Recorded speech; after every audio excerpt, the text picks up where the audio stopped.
BNP নাকি Charmonai? BNP. শীতকাল নাকি গরমকাল? গরমকাল। বাংলাদেশ জামাতে ইসলাম সব সময় যুগে যুগে শুধু অন্যের চাটকতা আর দালালি করে এসেছে। তাদের জীবনটা এগিয়ে এটেছে চাটকতা আর দালালি করতে করতে। আমার প্রাণপ্রিয় ভাই ও বন্ধুরা, আজকের এই ভিডিওতে আমি প্রমাণ করে দেব বাংলাদেশে জামাতে ইসলাম নামক সেই সংগঠন যুগে যুগে সব সময় তারা শুধু দালালি আর চাটকতা করে এসেছে। তারা নিজের ভরে কখনো দুনিয়াতে জীবনযাপন করতে পারছে না। অন্যের উপর ভর করে, অন্যের চাটকতা করে, দালালি করে, অন্যকে তেল মেরে, অন্যকে খুশি করে তারপরে দুনিয়াতে জীবনযাপন করছে। আর তাদের সংগঠনের হওয়া দোষগুলোকে ওলামাই কেরামের উপরে চাপিয়ে দিতে চাচ্ছে, বিশেষ করে চরমনাইয়ের উপরে তাদের করা দোষগুলোকে চাপিয়ে দিতে যাচ্ছে। দেখলে তারে চেনা যায়, সর্ব অঙ্গ তাহার পোড়ারে, চেনা যায় না, চেনা যায়। বাংলাদেশ জামাত ইসলাম নামক সেই সংগঠনের অধিকাংশ কর্মী দায়িত্বশীলকে দেখবেন তারা বলছে চরমনাই নাকি তার দালালি করে। অথচ আজ পর্যন্ত চরমনাই কখনো আওয়ামী লীগের সাথেও নির্বাচন করেনি, কখনো বিএনপির সাথেও জোট করে নির্বাচন করেনি। সব সময় নিজস্ব শক্তি দিয়ে, নিজস্ব বল দিয়ে মাঠে ময়দানে লড়ে গিয়েছে। আর সবচেয়ে মজার ব্যাপার, চরমনাই দালালি করে আর সংসদে যায় বাংলাদেশ জামাতে ইসলাম।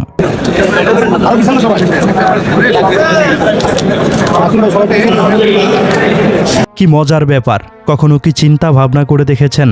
বাংলাদেশে জামাতে ইসলাম নামক সেই সংগঠনের সাবেক নায়েবে আমির মাওলানা দেলোয়ার হোসেন সাইদি সাহেব, তিনি কিন্তু আল্লাহ পাক রব্বুল আলামিনের ফরজ বিধান পদ্মাকে তোয়াক্কা করে ক্ষমতার লোভে দালালি চাটকতা করার জন্য বিএনপি সরকারের সাথে বসে ইফতারি খেয়েছিল এবং পদ্মা লঙ্ঘন করে তাদের সাথে সাক্ষাৎ করেছিল। আর এখন পর্যন্ত তাদের সংগঠনের অধিকাংশ ব্যক্তিরা কিন্তু আল্লাহ পাক রব্বুল আলামিনের ফরজ বিধানকে মানছে না।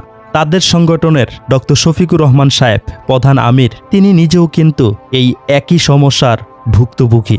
তাদের সংগঠনের আমির হামজা সাহেব তো নাক কান চোখ সব কিছু খুলে তারপরে নারীর দিকে তাকিয়ে থাকে। এমনকি তাদের সংগঠনের গাজী নজরুল ইসলাম সাহেব তো হোটেলে গিয়ে ধরাই খেল। যদি একটা একটা করে দেখাতে চাই তাহলে ঘন্টা কি ঘন্টা চলে যাবে, কিন্তু তাদের লিস্ট শেষ হবে না। আপনারা হয়তো টপি আপার এই কথাগুলো এখানে শুনেছেন। তাকে বিএনপি কিংবা চরমনাই যে কোনো একটা সিলেক্ট করতে বলেছে, সে কিন্তু নির্দ্বিধায় বিএনপিকে সিলেক্ট করেছে। এখানে কিন্তু প্রমাণ হয়ে যাচ্ছে তারা সব সময় চাটকতা দালালি করে এসেছে। তারা কিন্তু জানে চরমনাই ইসলামিক সংগঠন, তারা আল্লাহ পাক রব্বুল আলামিনের ফরজ বিধান পদ্মাকেও কখনো অমান্য করে না। তারা কখনো তাদের মতো মুনাফিকিও করে না। তাদের মতো কখনো আওয়ামী লীগের সাথে, কখনো বিএনপির সাথে, কখনো জাতীয় পার্টির সাথে, কখনো এনসিপির সাথে জোট করে না। আর চরমনাইয়ের ১০০ জন কর্মীর মধ্যে, ১০০ জন অনুসারীর মধ্যে কমপক্ষে ৬০ জনকে দেখে মুসলমান বলে মনে হয়। নবী করিম সাল্লাল্লাহু আলাইহি ওয়াসাল্লামের আদর্শ চরমনাইওয়ালাদের ভিতরে আছে। সেজন্যই তারা চরমনাইওয়ালাদেরকে পছন্দ করতে পারে না।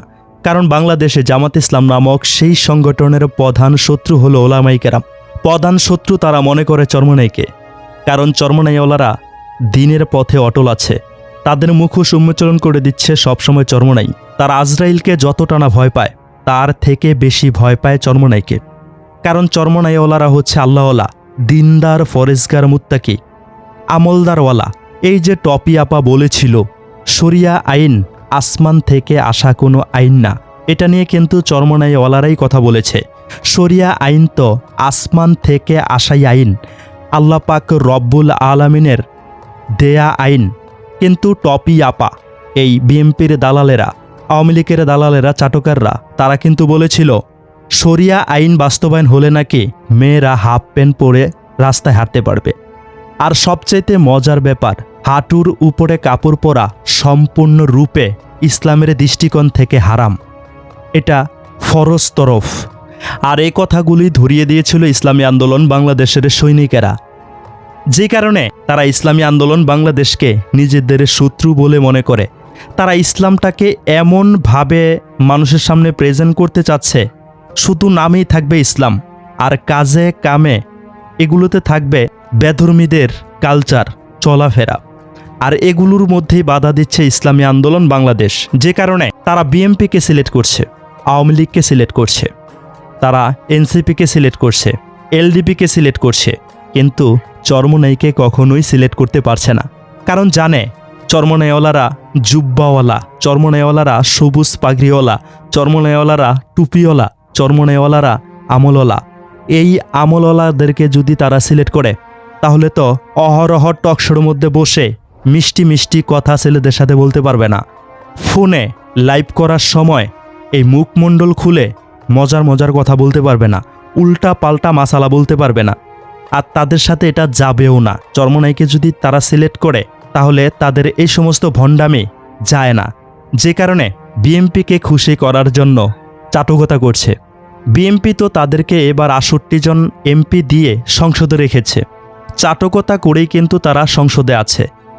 তো আমাদের টপি আপার কথা কিন্তু স্পষ্ট হয়ে যাচ্ছে, তারা বিএমপির চাটুকতা করছে। আগে আওয়ামী লীগের চাটুকতা করেছিল, তারও আগে জাতীয় পার্টির চাটুকতা করেছিল, এইবার বিএমপির চাটুকতা এখনও করছে। আর মাঠে ময়দানে তাদের যে গর্জন টর্জন দেখা যাচ্ছে, এগুলো সাজানো, এগুলো একটা ড্রামা, নাটকীয় ভাব মানুষের সামনে ফুটিয়ে তুলছে। সত্যিকার অর্থে তারা কিন্তু ক্ষমতায় টিকে থাকার জন্য, ঘাড়ানি না খাওয়ার জন্য সবসময় বিএমপিকে সিলেক্ট করছে, কারণ তাদের অতীতের পূর্বপুরুষরা বিএমপির চাটুকতা করে এসেছে। তারা যে স্পষ্টভাবে বিএমপির চাটুকতা করছে তার প্রমাণ আমি আপনাদেরকে আরেকটা দিই। এই যে রাষ্ট্রপতি সিলেক্ট করার নির্বাচন হলো, নির্বাচনের পরে আপনারা দেখেছেন রাষ্ট্রপতির কপালের মধ্যে চুম্বন দিচ্ছে,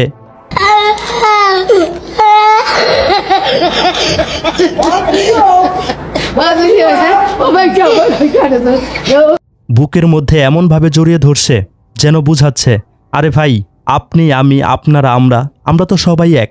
অথচ ইসলামী আন্দোলন বাংলাদেশের একজন মাত্র মনোনীত এমপি মুফতি মাহমুদুল হাসান অলিউল্লাহ, তিনি মির্জা ফখরুল ইসলাম আলমগীর সাহেবকে সমর্থন জানিয়েছেন। সেটার জন্য কিন্তু ইসলামী আন্দোলন বাংলাদেশকে তারা দালাল বানিয়ে দিয়েছে। অথচ তারা চুম্বন করছে, জড়িয়ে ধরছে, পারে না, তাদের বাড়িতে নিয়ে যেতে চাচ্ছে। এই দৃশ্যগুলোই কিন্তু প্রমাণ করে দিচ্ছে তারা যুগে যুগে চাটুকতা করে এসেছে, দালালি করে এসেছে, এখনও দালালি করছে। আর তারা সব সময় ওলামাই কেরামদেরকে নিজেদের শত্রু বলে মনে করে, কারণ ওলামাই কেরাম কুরআন হাদিস জানে, আল্লাহর হুকুমগুলো মানে, আর তারা তো আল্লাহর হুকুমগুলোকে মানে না। আর চরমনাইওয়ালারা আল্লাহ পাক রব্বুল আলামিনের হুকুমগুলোকে মানে। সেজন্য ইসলামের সাথে তাদের কোনো সম্পর্ক নাই, তাদের সম্পর্ক হচ্ছে গণতন্ত্রের সাথে, দালালির সাথে, চাটুকতার সাথে।